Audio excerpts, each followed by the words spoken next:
Osibeta nomunafe webale okulaba Bukedde TV1 kekadde akagataliko nfufunze kuteesa Jujulia Mus ne Mulungi Mebo okukakutuusaako tugenda kusooka tukuwa ebikulu ebigalimu. Ebikulu mugataliko nfuufu. Justice tukaza kuhumuramu. Omwani yawambibwa Shamba Boy azuuse bamugye mu kifulukwa. Tuli ku muyiggo okulaba nti omupakasi w'ewaka oyo akwatibwa. Akayisanyo ka Sekukulu mu kibuga keeyongedde ab'ebidduka bakaaba.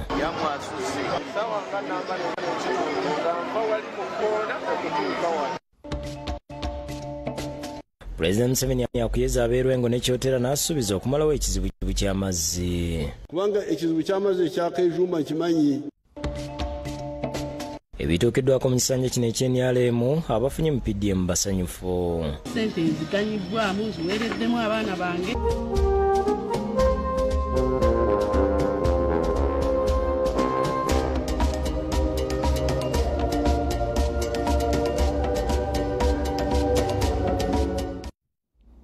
Agonambala mangi getugenda okutuusaako mu bujjuvu libadde essanyu jjereere nga poliisi ekwasa abazadde b'omwana yawambibwa Shamba Boy ku nkomerero ya wiiki ewedde. Omwana ono bamugye Busukuma yamusudde n'adduka. Ku gatale konfuusane twakolaga embuzi y'omuvubuka mu Kirunguzi David emyaka 30 yabulawo n'omwana wa mukama we Abraham Mpirwe tumwesi y'emyaka 6 n'aleka abafamire nga balaajana. Kyokka mu Kirunguzi yazanga kulobota by'obwenjawulo ku mukuto ogwa TikTok ng'agamba nti bali mu kuwumulamu n'omwana. Justice tukaza kuhumuramu. Ekigambo kuhumuramu n'okimanyi. Okusira ku mwogezi wa poliisi mu Kapiriya n'ekikawala bazinga bakubirira amasimu mu Kirunguzi gaakuba n'obutabi bwa TikTok okutuusa omwana bazujjwa mitundu y'Ebusukuma mu kayumba akeesudde mu nsiko. Kigambibwa nti yawambibwa mupakasi w'ewaka. Kawala abadde akwasa maama omwana Sandra Nabwire ku ddooli ya poliisi Nsami ategeeza nti omwana bamwekebejjeza era teyatuusiddwako bulabe bwonna. Nga ono tubadde tuva mukolako medical examination okuggyako ebikalabula ebimu byalina ku mubiri naye nga omubiri gwe guli oke okuggyako nti abadde addugala ekitegeeza nti oba abadde tebamunaazaako oba tebamuyonjaako. Ategeeza nti omuligo ku Kirunguzi ng'okyagenda mu maaso n'asaba yenna amulabyeko okutegeeza ku poliisi emuli okumpi n'akubiriza n'abazadde okwekenneenya abantu be bawa emirimu okulaba nga basaanidde. Tuli ku muyiggo okulaba nti omupakasi w'ewaka oyo akwatibwa amateeka gamuvunaane era nga bwe wabeerawo yenna asobola okutuwa information esobola okututuusa ku mupakasi oyo agende ku poliisi emuli okumpi atwaleyo information eyo. Nawira ategeeza nti mu Kirunguzi yamukubirako nga yeetonda nti bamusonyiwe sitaani yamukema. Agamba tumusonyiwe sitaani yamukema. Yeebazza bonna amuyambyeko okulaba ng'omwana we azuuka n'akubiriza abazadde obutamala geesiga abakozi n'abaana baabwe. Njagala kwebaza abantu ba gavumenti bonna baatuyambye bonna ne poliisi n'abantu bonna abadde mu news ababaddewa abaatuyambye oluyala okufuna omwana ono. Baabatuze ku kyalo n'abalanga Ebusukuma awasangiddwa omwana balezi obwerakirivu olw'ekigudde mu kitundu kyabwe nga basabye okwongerwa obukuumi. Kubanga obanga basobola okuleeta omuntu n'amala ennaku wiiki nnamba kuba gye bagambye okuva ku Lwokutaano paka okutuuka olwaleero nga yabadde ali muno omwaffe kituwa okuba okwesera nze nnina wali eri emabega wakakomeraako era kitutiisizza nnyo kirabike twetaaga obukuumi. Akaana gakoze statement kagambye ng'omulenzi oyo yabadde afuuka nkima ate waliwo afanda byogedde mba alabye enkima naye nga yeefuula omuntu. Sophie Nalukenge yakusakidde gwe nkula Bukedde TV. Kale ateko aketalo ka Sekukulu k'amaanyi mu kibuga Kampala ng'abantu beetekera Sekukulu wadde nga bangi abasuubuzi bategeeza nti abaguzi batono ddala. Bavuzi b'ebidduka bagamba nti akalipagano kasusse. Ng'ebule nakumbala okutuuka ku Sekukulu akalipagano k'ebidduka kayongedde mu kibuga Kampala n'omujjuzo gw'abantu. Ku Ben twanu ko yinzo okulowooza nti balugadde kuba kizibu okulaba emmotoka eyitawo ng'olaba abantu enguudo zonna mu Kampala ziriko abatembeera abantu bakola bye baagala.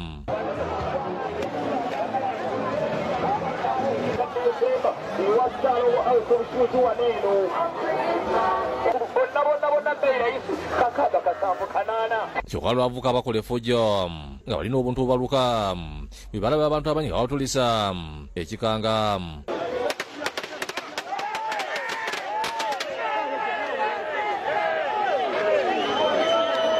Ebintu bitirivu ebiri mu kutundibwa okuli ebimuli, obutaala, engoye n'ebirala ebya ssekokolo. Kyokka zo bodaboda ziyita buli we zaagala era w'ebigero olina okwefaako ennyo okulaba nga tebakutomera.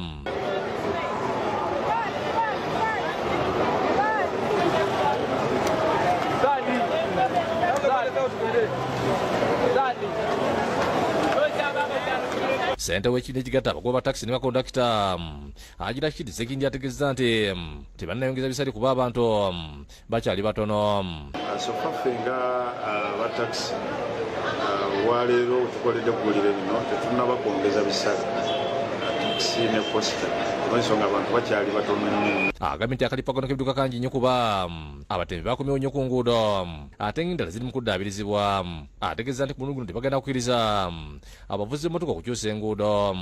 Twakizuula nti obubenje obusinga busibuka kwabo abakyusa enguudo ne bagenda ku nguudo ze batakolerako, naye ate ne mutekontrolinga amakona temugamanyi ate mwagala okudduka sipiidi abamu muba muddiridde nawe ddirizi nga bannannyini mmotoka tebakimanyi nti mmotoka muzituuka ku nnyanja empanvu. Bo abavuzi ba takisi bategeeza nti omujuzi gwalemesezza okukola ssente kuba akalipagano ka budduka kangi.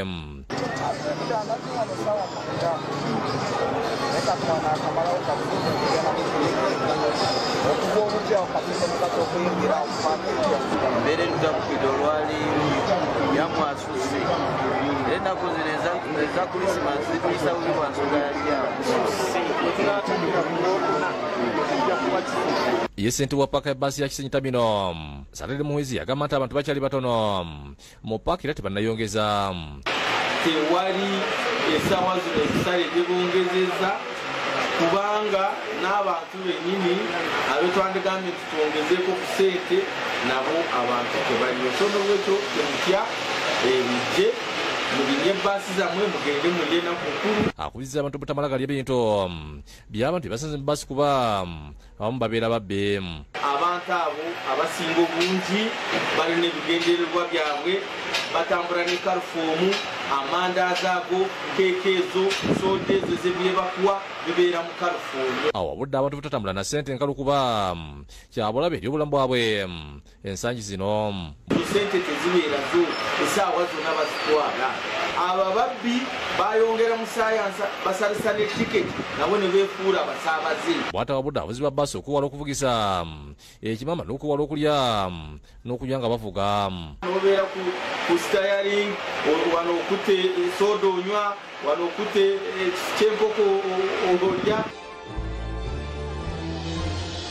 Ekyabawototo bakolezeza omumuli ogwa Ssekukkulu ogwesinga obuwanvu mu nnyimba ez'amazaalibwa ziri mu kuyimbibwa ku kisaawe kya Wodi Kampala.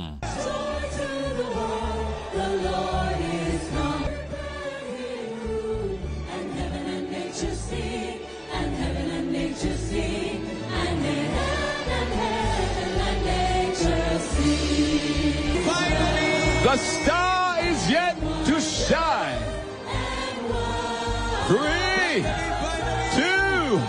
1. Yeah! Come on, shout the name of Jesus. Shout the name of Jesus. Mutebi Sulaiman yakusakidde guno kwa Bukedde TV. Merry Christmas. Merry Christmas. Ate ye President Yoweri Museveni asuubiza okwongera okunyisa amazzi mu bitundu eby'Erwengo n'okusumuusa amalwaliro. Bino wabyogedde agenzeeyo okusaba abalonzi mu bitundu bya Yakalulu akanamuzza ku bwa President. President Yoweri Museveni nga yakwadde ekibiina ky'enaliro bendera mu kuvuganya bwa pulezidenti ayingidde olunaku olwokubiri nga tonnyakalo mu bitondo byaguleeta Masaka ng'amakanda leero agasembye Lwengo n'ekyotera Lwengo olw'okungana kuyokisa ky'essomero lyambereze Seed School nga lutandise Bernardine okumusabira nga lwebaza Pulezidenti Museveni okubawonya endwadde ezaali zewalika mu Lwengo ng'envunza ssente wa disitulikiti ya NRM Lwengo Sisi Namujja ategeeza nti Lwengo ya NRM bwayabazibira amasomero nga kati bo bannalwengo bazigaza omugwa kuzaala nga basomesa amasomero ga gavumenti aga primary ne senior. Era ffe twabagamba mwe muzaale Museveni aweerere kubanga Museveni aweerera okuva ku primary n'aweerera ne ku secondary. Kyokka ategeeza nti bakyatawanyizibwa amazzi era disitulikiti yonna nkalu n'asaba mu kisanja ekijja ensonga no pulezidenti agibakolereko. Your Excellency tukusaba tufune amazzi ga pipe to water abantu b'e Lwengo beeyagale. Pulezidenti mukugera ku abategeeza mu kisanja kino asobodde okubazimbira enguudo zimwasanjala naye kati mu kisanja ekijja wakubazimbira enguudo okuli oluva Simbabule Mateete okutuuka Embirizi olwaki abakuze okutuuka ekiwangala kosa n'oluva Eryantonde Lombogo lwambaga okutuukira ddala Eraakaye. Twasika oluguudo okuva Mpigi Kanoni Sembabule ne lugenda e Masaka kati tusigazayo akatundu katono okuyunga enguudo okuva Sembabule Mateete Mbirizi. Pulezidenti ategeeza nti amasannyalaze gatuuka mu bifo ebisinga obungi mu Lwengo okubira ddala ekitoni nga kati mu bifo ebitono gye gatanatuuka gajja kutuuka mu kisanja ekijja.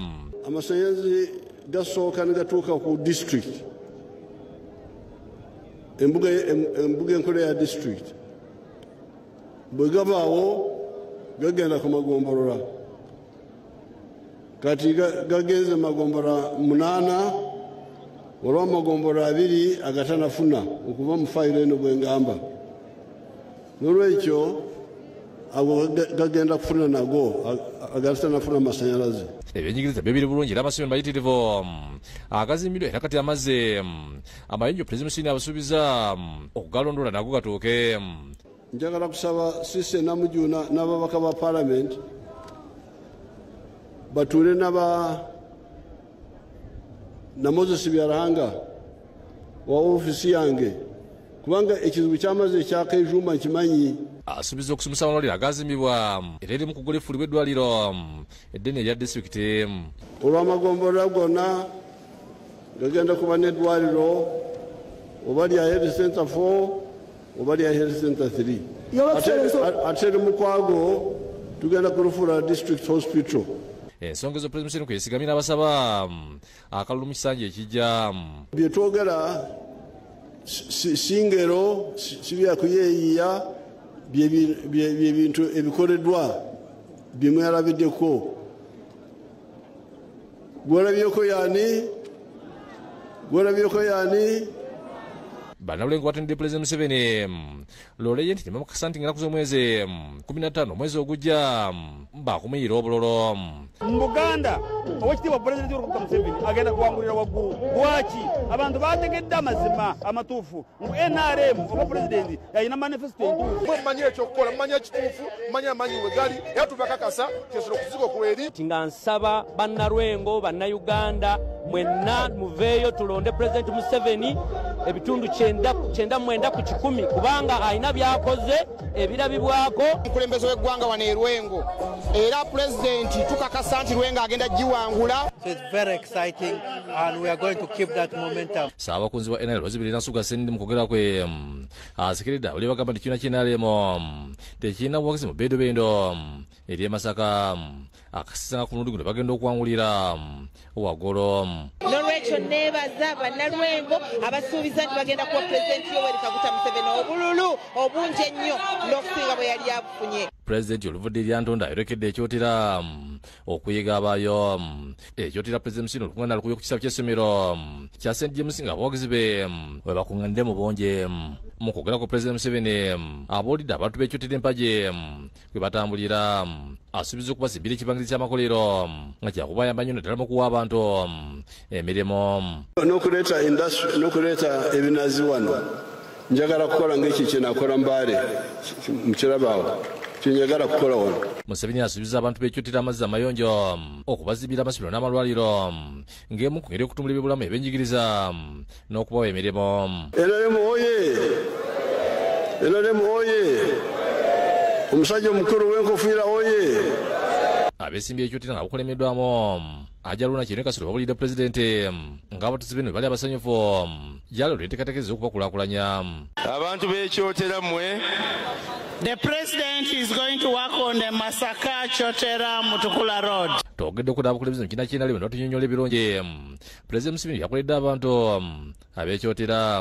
Omusajja afuddeyo atukoledde ensonga tumwogira. Bwagazi laavu gye ndabye abantu mu Buganda region gye balaze President Museveni sigirabanga.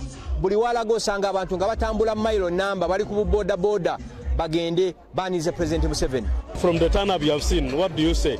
Tomorrow we are in Kalangala and Kalungo, so we are good to go. Ula President akwasisa bwangula kamyofu mirire ekibiina nga kabonero akalagu bwakisi gye bali Robina Nantale Shamshan Nalijani Aida Nakaze bebakusakidde guli mu Bwabukedde TV. Mwebale bannaffe ate abantu abafuna ssente za PDM basiimye President okubajja mu bwavu. Baba bali ku mulimu gw'okuzigaba basabye gavumenti eyongeze ku bungi bwa ssente zeweereza Wakiso okuba abantu abali mu bwetaavu bakyali bangi.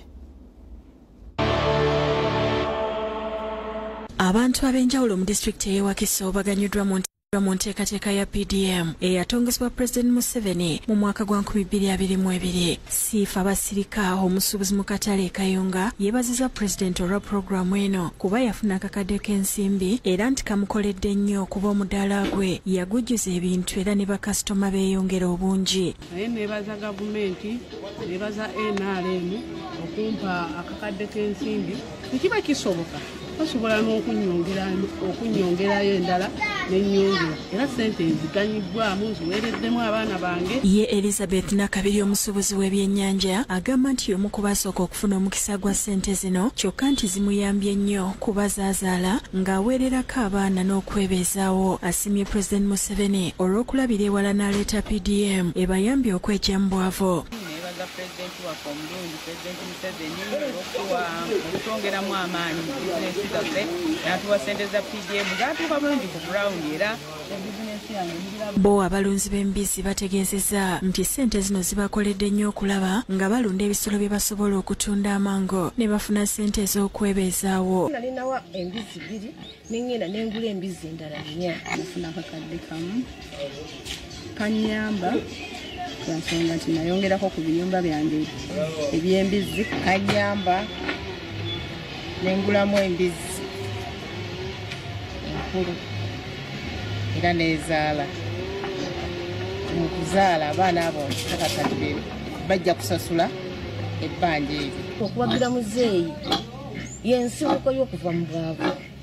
Ye Stephen Matova amyuka ssentebe wa PDM agamba nti abantu abafuna ssente zino bazikozeseza bulungi era zibayambye okweggya mu bwavu. Agamba obuzibu bwe bakyalina kwe kuba nti waliwo abantu abafuna ssente ez'ebitundu. Abantu bangi nnyo bafunye bayambiddwa bongedde ku byenfuna yaabwe n'okulaakulana mu maka gaabwe. Kwongere okusomesebwa abantu bategere PDM kyeki. Bwe lutuukidde olwaleero nga Wakiso yakafuna obuwumbi 31 nga ssente zino zimaze okuweebwa abantu abawerera ddala emitwalo 3,104 nga bazigabanyiza mu bantu nga bagoberera amateeka ng'akulira abakozi mu Wakiso Jude Bukenya bw'annyonnyola.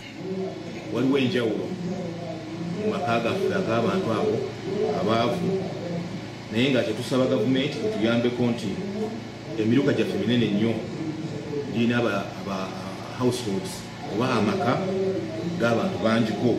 Ye Muwanga Lutayo omuyambi wa radisi w'e Wakiso ayogedde ku ngeri ssente zino bwe ziyambye abantu abawejjere. Twagala okumwebaza abantu baganyuddwa kubanga abantu baali bagenda mu bamanerenda abantu tebakyagenda mu bamanerenda.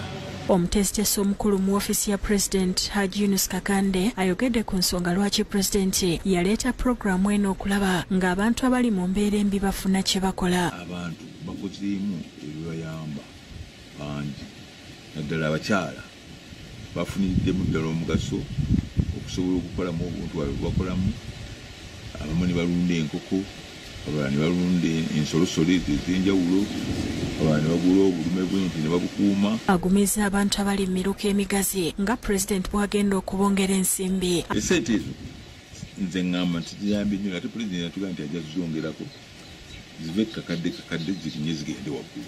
Ate omuwabuzi wa pulezidenti omukolo ku nsonga z'ebyobufuzi Moses Byarhanga agamba nti mu nteekateeka eno gavumenti ezeesindika ensimbi esiba mu bukadde 10 buli mwaka ku buli muluka ezigenda eri ssako z'emiruka ne ziwola ensimbi zino eri bammemba akakadde kamu ne basasula ku magoba aga wansi mu bbanga lya myaka 2. Ssente ziva mu gavumenti mu Ministry of Finance basooka baweereza amannya abagenda okufuna okuva mu miruka 10.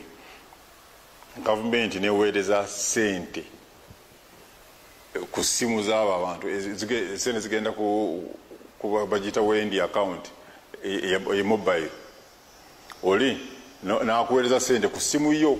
Agambye nti Wakiso ne Kampala wokka gavumenti etaddemu obuwumbi 87 ate ebitundu bya Buganda ebisigadde byakafuna obuwumbi 580. Ekampala ne Wakiso amaka agakafuna esente za PDM gali 7.5 mu Kampala ne Wakiso, bo bakafuna obuwumbi 87. Ate kyagenda mu maaso atana bakutuukibwako era gwe wagire NRM kubanga gwe tageti yaffe gwe tugenda kutuukako kutandika myaka gino 5 egyeyongerayo. Byarhanga asabye abantu balonde President Museveni ne NRM bongere okufuna mu PDM emyaka egijja oluvannyuma lwa NUP okulaalika okugijjawo. Kyagulanyi bwe yali ejjinja ye yayogera, yali ebusoga yayogera mu Lwatu n'agamba bo PDM bagenda gisaanyaawo, bagenda kugisaanyaawo. Kati awo n'ogamba bano bagenda kusaanyaawo PDM, ekitegeeza ono omuntu waffe wa bulijjo ffe gwe twagala kujja mu bwavu baagala abeera atya. Era kati omuntu yenna akubira n'oku akalulu oba ogamba bino PDM ngigobye sikyajagala, gwayagala okwejja mu bwavu tugende maaso ne NRM gy'oba okubira akalulu PDM egende mu maaso. Mutyaba William ne Fred Kajubi be bakusakidde eggulire lino ku Lwabukedde TV. Mwebale bannaffe katuwummulemu katono tukyadda n'amalala tuvaawo.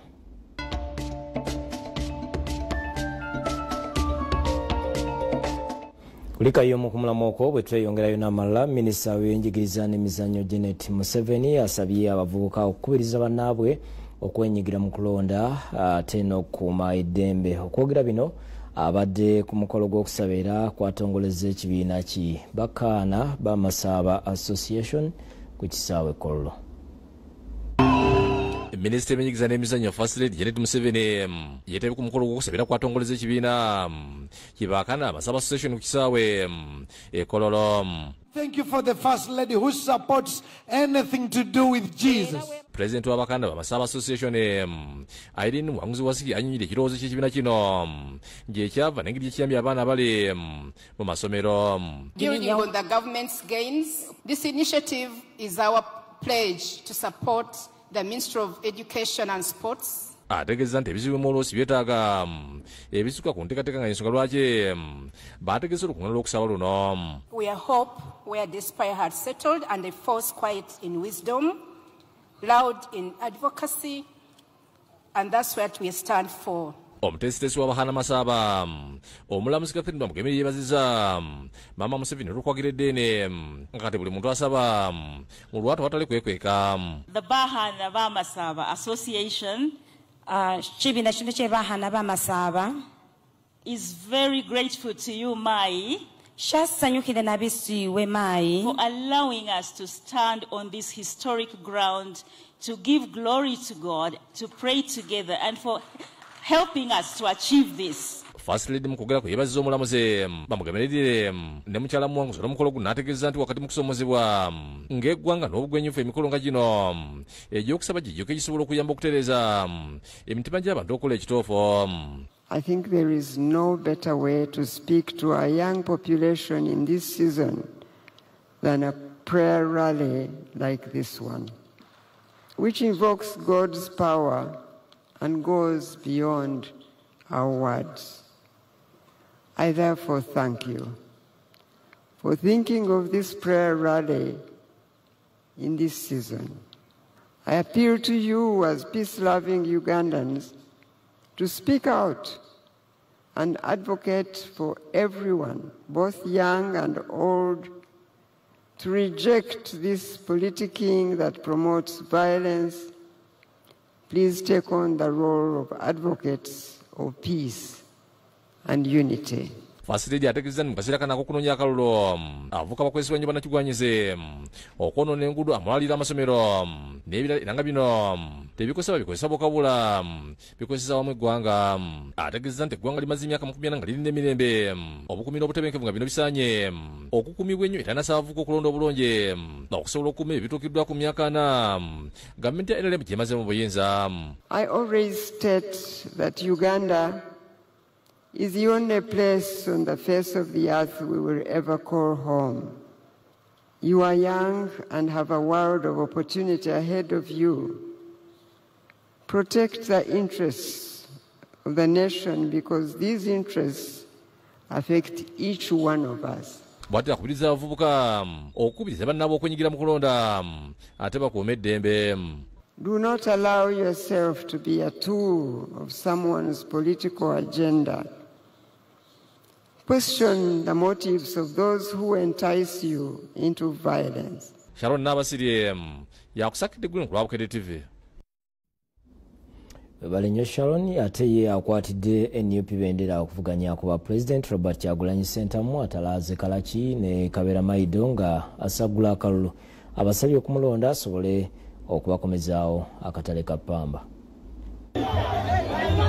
Robert Kyagulanyi Ssentamu akwatidde ekibiina ky'NUP bendera okuvuganya ku bwa President asekeredde abantu bagamba nti bamujeregerera nti talina bukugu bumala kukulembera Uganda ng'agamba nti mu kiseera kino Uganda kye yeetaaga si bukugu wabula omukulembeze agirumirirwa. I've said it many times. I am told that I don't come to you because I'm the most educated. I am not here because I'm the most experienced. I am not here because I'm the most knowledgeable. But I'm here because I am the most committed to the cause of a New York.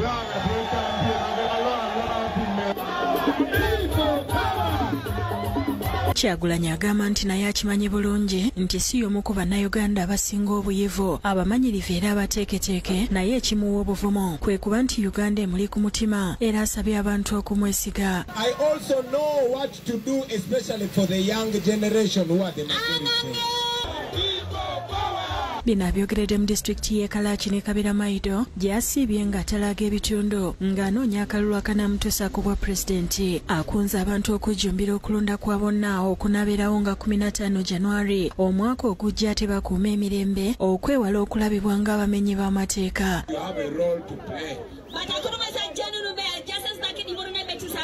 And on the 15th of January we are going to accomplish. Itunga papaye yoga kere asonze ku bintu ebyenjawulo byagenda okusaaka essira ng'awangudde naddala okutumbula ebyenjigiriza eby'obulamu era alabudde abantu ku njawukana.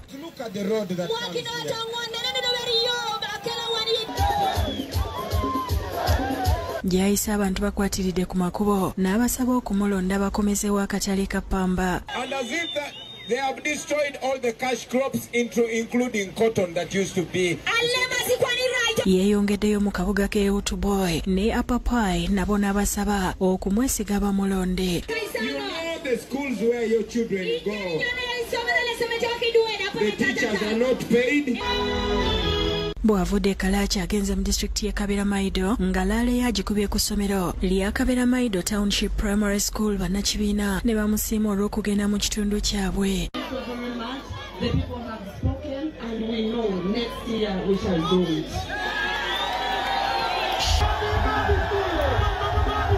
Kyagulanyi abeena abategeezezza nti bw'anaawangula waakubakolera enguudo n'okwongera okutumbula ebyobulamu. When you look at the schools in Kabera Maido, you will think Uganda is poor. When you look at our hospitals that have no medicine, you will think Uganda is poor. We butuukiddwa olwaleero nga Kyagulanyi y'akatale aka disitulikiti 125 ng'anoonya akalulu k'obwa pulezidenti. David Tamale yakusakidde eggulire lino ku Lwabukede TV.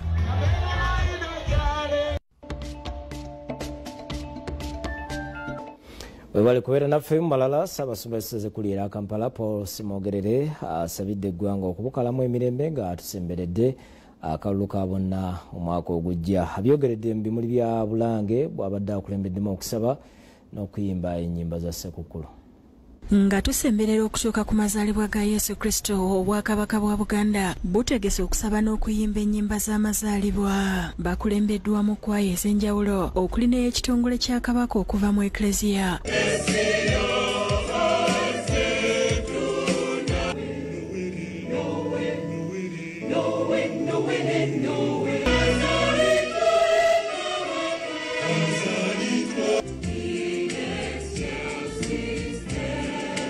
Omulangira Herbert Katerega yakiikiridde Masomoja era nga yaniriziddwa Kamalabyonna Charles Peter Mayiga ng'amwanjulidde abakozi mu bitongole bya Ssaabasajja eby'enjawulo era nga ku mulundi guno ab'ettendekero ly'Obwakabaka erya Buganda Royal be bakulembeddemu enteekateeka.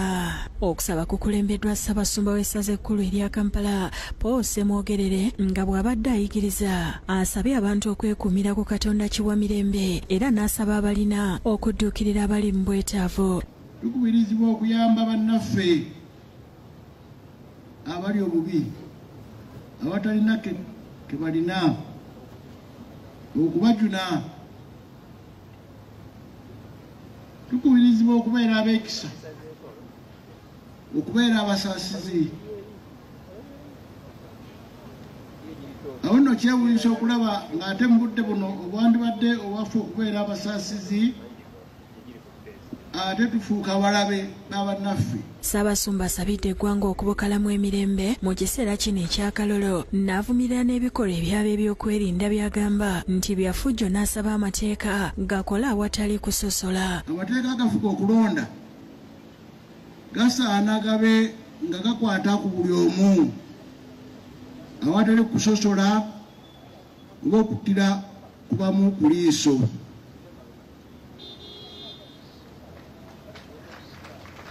Akakiiko akalondesa n'ebitongole ebikuuma eddembe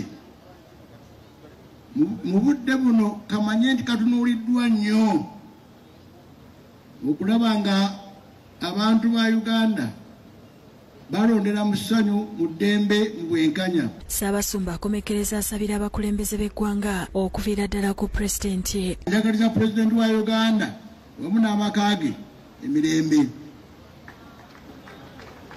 Mu ngeri y'emu njagaliza Ssaabasajja n'amaka ge emirembe. Njagaliza oli Olulangira emirembe. Katikkiro Mayiga ye yeebazizza Ssaabasajja olw'okuwa abantu be emirimu. Ategeezezza nti omulimu ogusinze omwaka guno gwe gw'okumaliriza okuddabiriza amasiro g'Abassekabaka e Kasubi. Omulimu ogusinze gyonna mu 2025 kwe kumaliriza amasiro g'e Kasubi nga bwe nalangiridde n'ennaku z'omwezi 12 Desemba omwaka guno. Neebaza abantu be tukoze nabo omulimu ogwo. Neebaza n'abantu be tukoze nabo emirimu giri gyenkoonyeeko. Neebaza emirimu egitukolebwa mu gavumenti ya Kabaka ne mu bitongole n'amakampuni bya Ssaabasajja. Oluvannyuma omulangira asazeko eki n'akoleza n'omuti gwa Krismasi. Ronald Kakoza yakusakidde eggulire lino ku Lwabukedde TV. Balanyo Ronald olwaleero giweze emyaka 28 bukya gavumenti ya wakati eddiza Obwakabaka olubiri lw'Emmengo olwali lufuuliddwa enkambi y'amagye. President Museveni yakwasa Ssaabasajja Kabaka olubiri lw'Emmengo ku mukolo gwali ogw'ekitiibwa ogwaliwo nga 19 Desemba wa 1997. Mu kujjukira ebyaliwo n'engeri okuddaako olubiri gye kuyambye okuggumiza Obwakabaka, tukuleetedde emboozi ez'enjawulo wiikendi eno z'otasaanye kusubwa. Emboozi zino tugenda kuzikutuusaako mu kataliiko nfuufu enkya ne ku Sande ssaawa 2 ez'ekiro ku Bukedde TV1.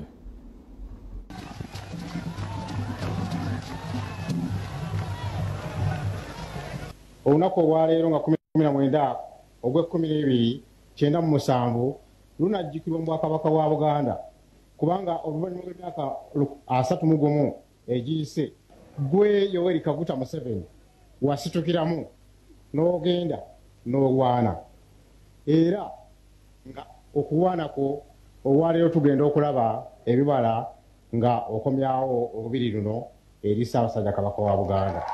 Enteekateeka zijja kukolebwa oluvannyumako tuyite n'abakulu b'eddiini zonna mu Uganda basabire olubiri lwaffe olwo tulyoke tuyingize kabaka waffe ng'olubiri lumaze okutereezebwa obulungi n'okunaazibwa era mukama wange pulezidenti nja kuyita nga kabaka tumuyingiza mu butongole mu lubiri luno.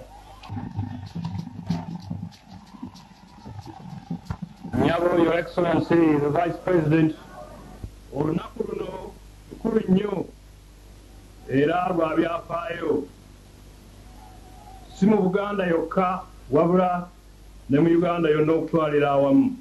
Okutuuka mu 1966 Uganda yonna yali mu ddembe nga ntebenkevu, naye olwava ku ssasi erisooka lyatulisibwa wankaaki w'olubiri wano we tuli mu mwezi gwa May 1966, Uganda teddangamu kufuna mirembe gituukiridde. Ekikolwa Oweekitiibwa Pulezidenti ky'ogenda okukola olwaleero eky'okuzza olubiri kitandikewo essuula empya mu Uganda nnyaffe. Ebyamaanyi eby'entuuyo eby'omusaayi byayita nga tuli mu kuteesa. Emabegako abamu bali bagamba wano mu Buganda nti Museveni abawadde ebyoya byanswa, naye ndaba ebyoya byanswa bino bigenda kukyuza amatama.